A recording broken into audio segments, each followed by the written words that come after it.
hello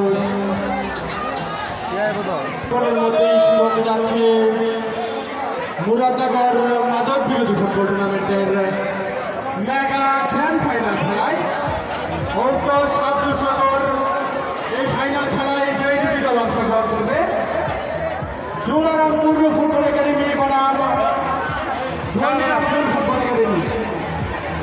Dhanirampur football academy বনাম সম্মানিত দর্শকবৃন্দ,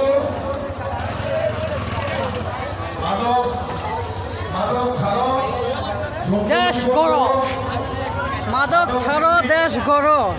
ফুটবল টুর্নামেন্ট 2025 আজকের ফাইনাল খেলায় মুরাদনগর